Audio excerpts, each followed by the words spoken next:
Welcome back to Unsportsmanlike Content, and welcome back inside Real Sports Bar and Grill, downtown Toronto, getting you set for the Utah Mammoth and the Toronto Maple Leafs. Ryan Leslie along with you, and very pleased to welcome in special guest Glenn Healy. You've got all kinds of hats. We could look at longtime player, still broadcasting games, which isn't a bad thing.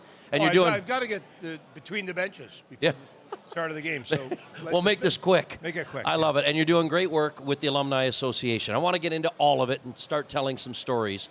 But I thought, Heels, we could maybe just start with one of the things that's kind of topical on the calendar right now, and that is the Borje Salming Courage Award.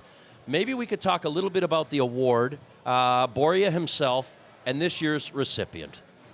Well, when you look at Borje and you look at his legacy, when he came over, he was the first player to kind of breach this North American style and go up against the guys like the Broad Street Bullies and play against the Rangers and be chased around every night and get beat up some nights.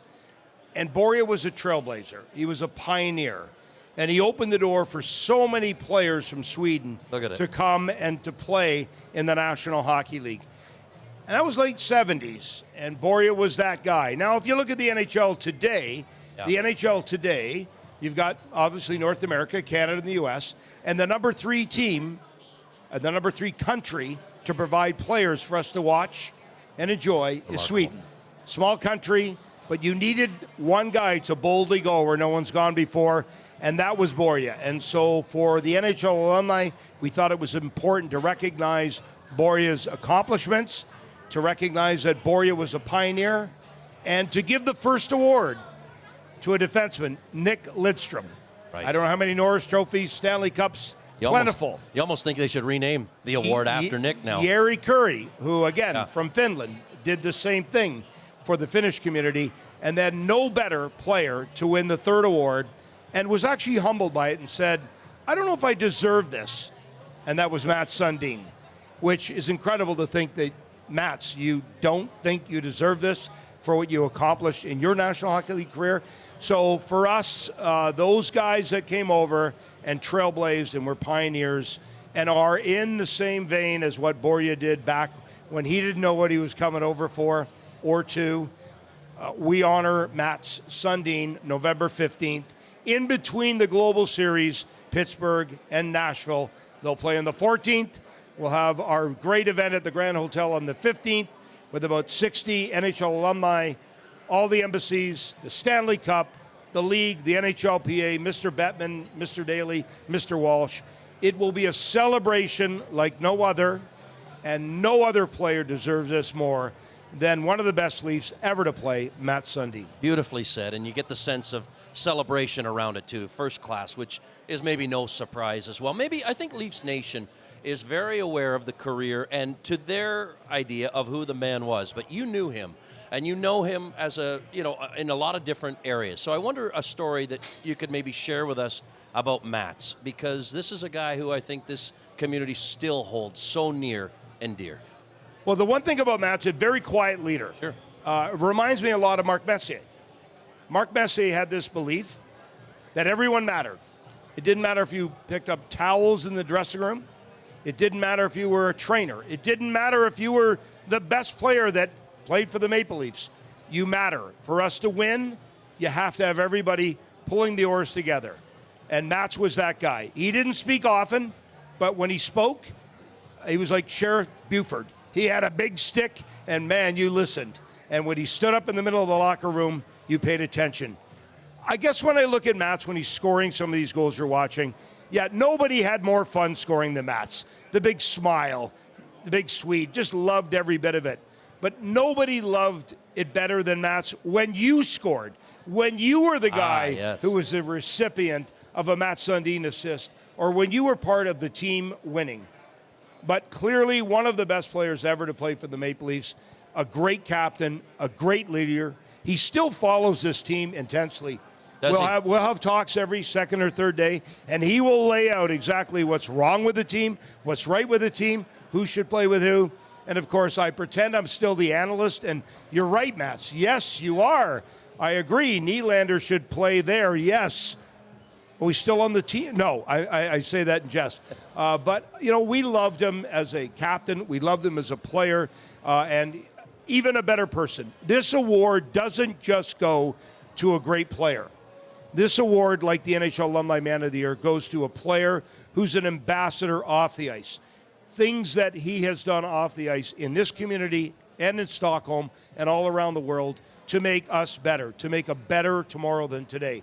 That epitomizes the NHL alumni, and Mats is that guy. But for those that don't know him, very quiet, but boy, when he speaks, God gave you 2 ears and 1 mouth. You better use those 2 ears. You listen. Let's just get right into the work you and your colleagues are doing with the alumni, because you could talk about healthcare. You could talk about when times go hard for certain players who are out of the game. I know it's a passion project for you, but I also know the impact you're making is really resonating. Yeah, I think when you look at your NHL career, it's a very short career, but it's a very long life. And they don't coincide. They never do. You have to transition. I know this for a fact.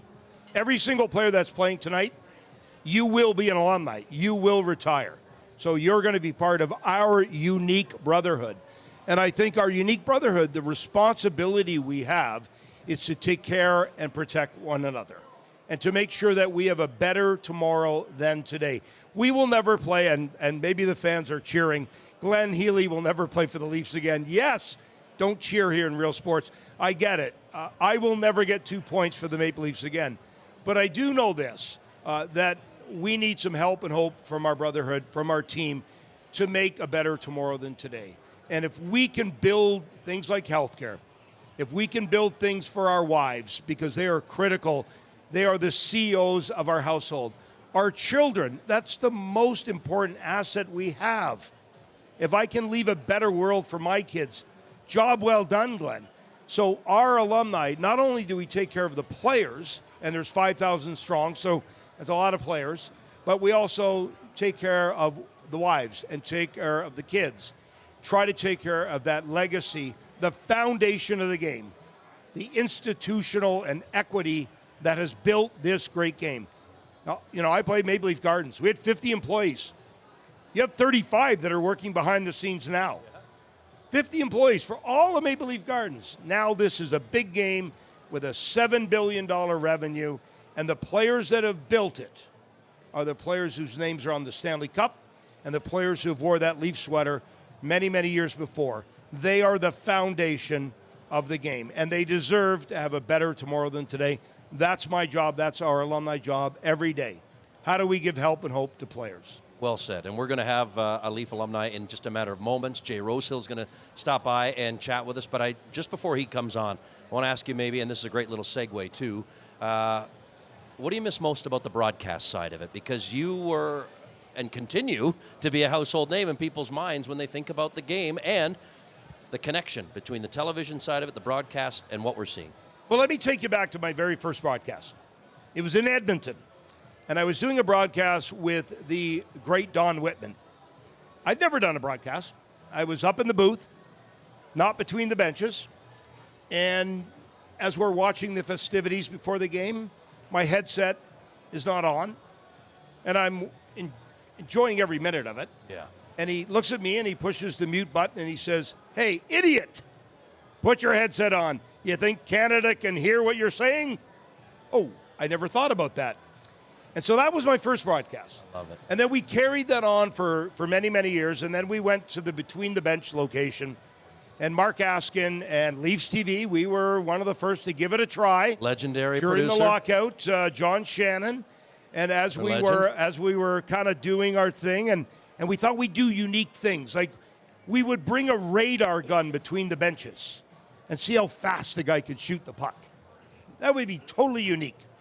And I remember the very first time I had a radar gun, and I had it, and I was shooting what a defenseman would shoot the puck.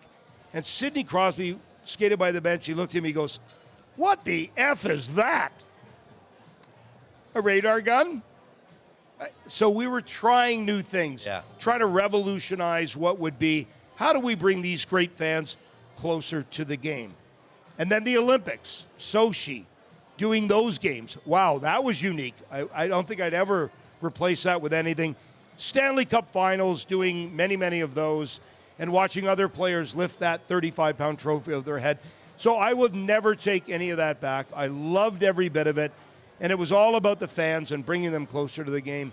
But what a journey that was for a guy from Pickering, Ontario, who didn't have a rat's ass as to what he was supposed to do when he first broadcast the game, because no one here was to teach me like you have tonight. Well, so, yeah. But what a journey. It was a great journey. Well, you nailed it. And I always thought you were just so great for it. It was a natural fit, and you worked with some of the very best in the game in terms of broadcasters. Mr. Cole. Beyond, right. You know, when I looked at Bob, you know, you think about Bob Cole, and we should pay reverence to him. Indeed. And Greg Millen, who worked for many years with Bob. Love Millsy. And God rest his soul. We miss you, Millsy. You're one of the best.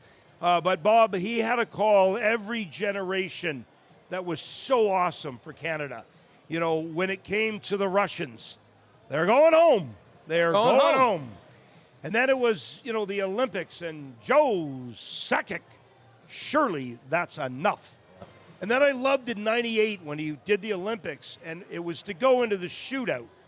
And he said, well, we're into overtime. There'll be 5 minutes of you know what, and then you know what, and then you know what. Isn't it great? No one says that. No one explains it that way, even though the delivery. I didn't really explain anything, but right. Boy, oh boy.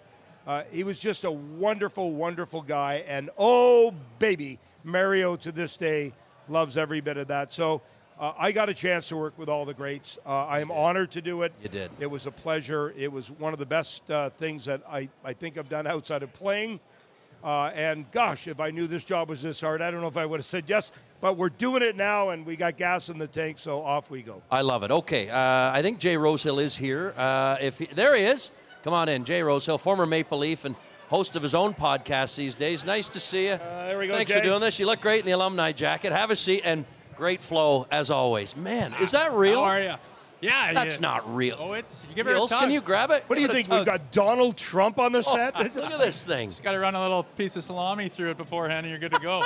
Out the back, too. I like it. Thanks for doing this. How you been? I've been great. Yeah, just like you said, just following this team like crazy and trying to stay on top of it. Had you as a guest a couple times. Things are good. Indeed. Well, let's maybe kind of get into that because we haven't really had a chance to chat about the news of the day, and that is they're going to celebrate John Tavares' 500th goal. It was understated at best, right, in a losing effort, in a game where they weren't really happy about it in Columbus. But tonight, they're going to do it right at home, and why not? I mean, maybe just a thought from you both on what you've seen from John Tavares over the course of his career that leads us to where we are. You know, he is all business. I think much has been made about the way he preps, goes about his business, goes about the way he looks after his body, his discipline. He was made in a lab somewhere. Yeah, it reminds me of myself. Right. Jay, I'm sorry. Unlike yourself, it was let things go. Oh, boy. But let's start with you, Jay. Tell me your observations, maybe a story or a moment that you think of when you think about 91. Yeah, well, you just... like everything he does, from what you hear through the grapevine to what you see for yourself, is he's just a consummate professional. And you know, when you talk to scouts and guys that are running teams at the junior level or any level, they're looking for guys like that. Not everyone's like that. Not everyone has that focus and that preparation and that desire to be not perfect, but just do everything the right way. And I tell you, when you get a guy like that on your team, you want everyone to follow suit. And hence him being one of the captains of the Toronto Maple Leafs, they saw that in him as well. Well, exceptional status, too, right? He was the first. Yeah, I remember when he was drafted. I was working for the NHL Players Association. I was in Montreal. I was at the draft, and they drafted him. And what they wanted to do was to take him into Long Island, like right away on a jet, and march him into Nassau Coliseum. Jay, that was before your time. It was a dump. Anyways, but it was a good building, a low ceiling. He wanted to bring him in.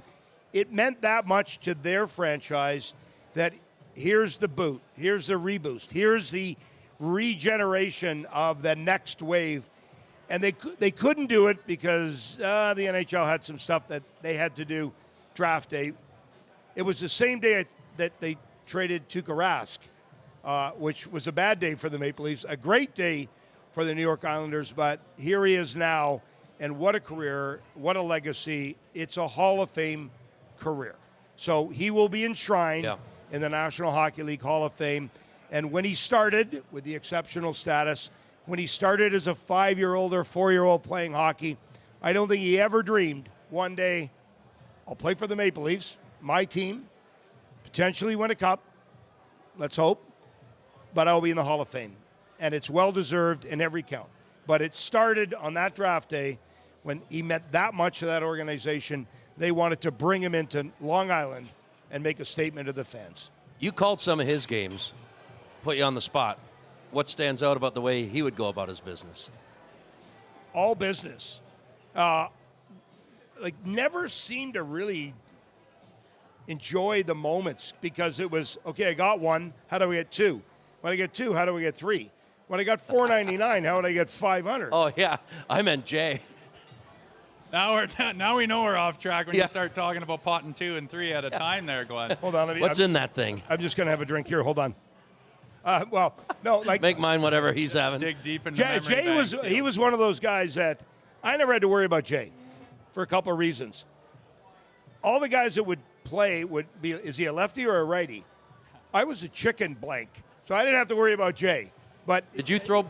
You were good with both hands? Yeah, I threw mostly left hands. Yeah. Just trial and error, and figured that when I went to lefts, it completely threw the guy off. Like, you could have the most confident, strong guy who's ready to go, and as soon as you switch to lefts, it seems like they just get completely thrown for a loop. So I kept doing that. But that's we were getting 2 and 3 goals there, Heels. I was like, he must be losing it. This I'm guy. going to the Hall of Fame. We're I got still the coat on and everything. there. Okay, well, we were talking to Tavares. Yeah. But Yeah, hey, I look, pivoted. we were walking over Look here. at this. I know, Ed. See there? Don't watch me. Now he's going right. I'm the guy hiding between the benches with my head down. Ooh. Please don't come at me, please. The left. I would say this.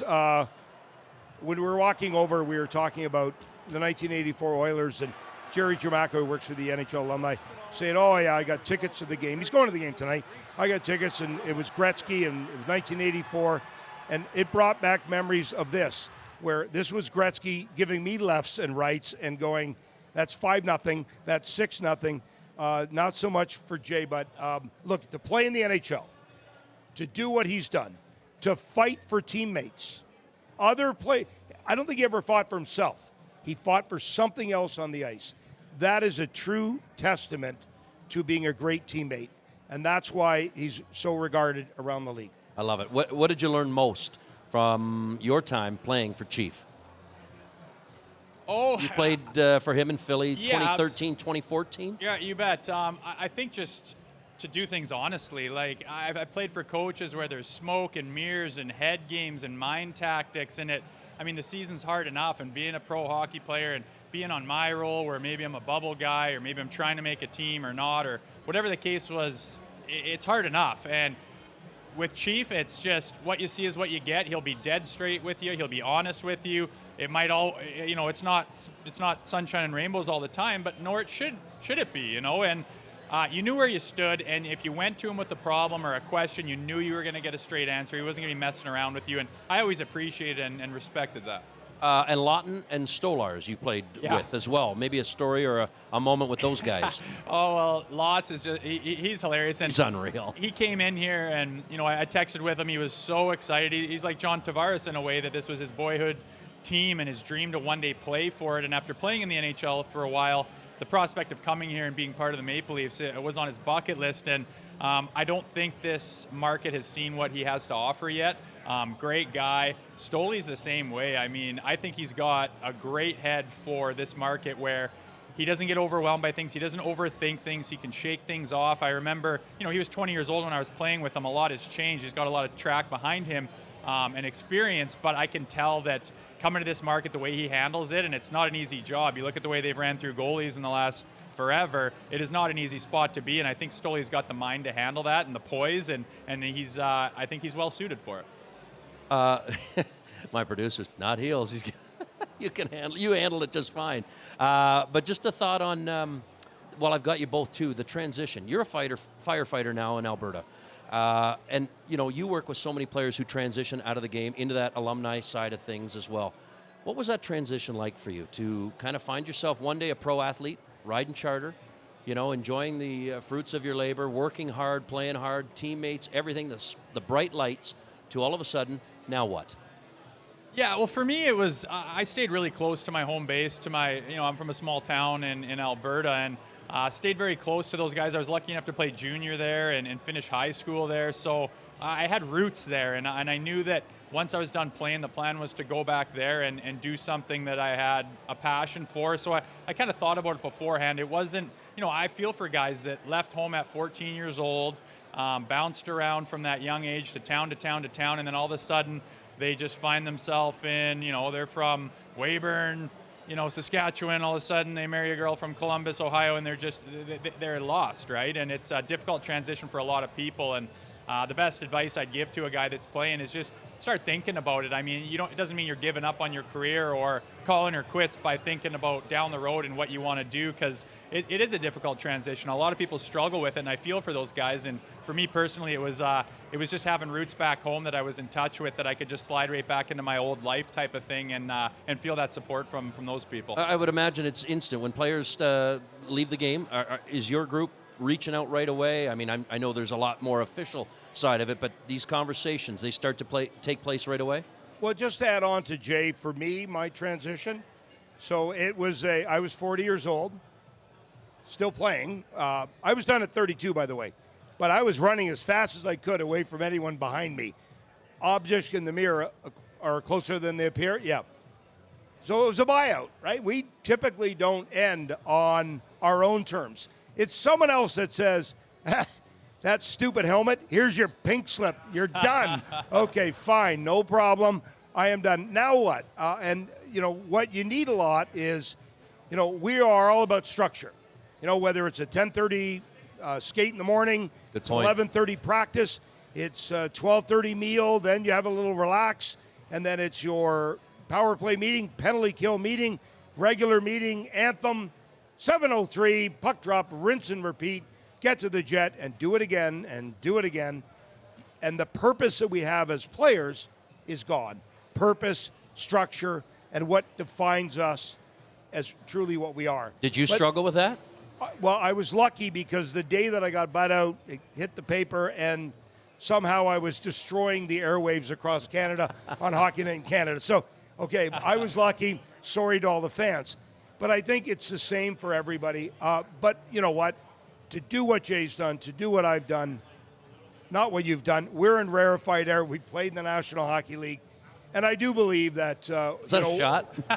You I will take you down. You finish at 24, 25, 26, and it's a long way to dead. Yeah. And you need to have that best purpose, that best life. You deserve it. You've accomplished a lot. And you need some help from your friends sometimes, and that's where the alumni steps in. I would say Jay's done a great job in what he's done, and he is helping so many people in his vocation. And I applaud him, because that's what we are as players. We give back. We're a unique brotherhood. You got your boy here? Did I just hear that you got your son here? Is that right? Should we bring him in here? What's his name? Rig, get over here, bud. What's his name? Rigdon. All right. Big Rig. Now, we may need his help, because I'm going to put all three of you. How are you, buddy? Shot there, bud. Nice to see you. How you doing? You're playing? You're watching your first game tonight. Yeah. First NHL game tonight. Well, first game in Toronto. He's seen a few back home in Calgary, but gets a little shy when the microphone's there. You excited, bud? Yeah. You're doing great. Let me put you guys on the spot. A little segment we're going to start up, and that is if you had to name your all-time Leafs starting lineup. You can put yourself in it, but you got to tell me who you'd like to play with. I'm talking every position and a head coach. It can be all-time or somebody you played with and for. I leave it open to you, Heels. You start things off. Give Jay a minute. Well, I'm not going to name all the players. You're going to name them all. Starting lineup. I would 5. say Johnny Bauer, there's no one better than the guy, for those that don't know, when our kids were this young, Johnny Bauer was Santa Claus for the Christmas party. Really? And we've got pictures of Johnny with our kids on his lap, and he was a great goaltender. I would pick Johnny. All-time Leaf lineup. And I would think, okay, you could pick Jacques Plante, you could pick Bernie Parent, you could pick Bruce Campbell. I'm going to take Curtis Joseph. And up front, I'm going to take Matt Sundin. I'm going to take Davey Keon. I'm going to put those guys in my rarefied air list up front. And the back end, I'm going to take Borje Salming all day long. Arguably, he would not skate in the summer, not train in the summer. We would do it all summer. He would show up the first day before training camp and be the best player on the ice. But he was a pioneer for so many players. So I'm going to pick those players as my go-to. I don't even need wingers, and I don't need anyone else to go with Borje. Just put those guys out. Impressive, Jay. You're on the spot. That's hard to follow. Yeah, don't pick me, Jake. I'll have to go. I'll go with Felix Potvin between the pipes. My favorite growing up. I'm also going to go Borje Salming on the back end, and he's going to be paired up with my buddy from Rollo, Saskatchewan, Keith Ollie. And up front is what excites me. Up front, we're going Wendell Clark, Darcy Tucker, and killer Doug Gilmour. And I'm in the press box getting to watch it from a bird's eye view. Your favorite Leaf? Matthew Nyes. Matthew Nyes. I thought Dad might get a vote, but he's got Nyes. Mom's favorite player, too. Go figure. Weird. Yeah, handsome fella, too. I like it. What's great is first Leaf game tonight, and I remember my first Leaf game. Way back when I was your age, maybe a little bit younger, and I kept the ticket. I was up in the greens, so you're going to be in a better seat because you're Dad. I kept the greens. I kept the ticket stub. And later on in life, I looked at it, and it was the Toronto Maple Leafs against the California Golden Seals. Oh, awesome. And I know now why my dad got the tickets, because no one wanted to go watch the California Golden Seals. But I still remember that very first game and the awe of the ice being so white, and the sweaters being so bright, and the lights, and just the speed, and you're going to love every bit of it. So be proud of your dad. He's a great guy. That is awesome. Mine was the first time I'd never seen a game. Gretzky in town with the Kings. Peter Ing robbed him on a penalty shot. That was the first right there. That was the first time I'd ever seen a game. Okay, we're raffling this hat off at the end of the season, and we're having all of our guests sign it. Oh, is this a Ty Domi game-used hat? There it is. It's a bit small. But if you could, give your signatures on this cap. We'll raffle it off for charity. And while you do that, gentlemen, I want to say thank you. Quick news, Scotty Lawton is going to be in the lineup. Stevie Lorentz also back in. We think that's going to happen there. So Stolars is going to get the nod between the pipes tonight. And I'm just I've been here just a couple of months around this team. And I want to show you a piece, guys. If you want to talk chemistry, I really feel it's starting to take off, especially between me and Willie Nylander. You can feel it. Willie, how are you? Good.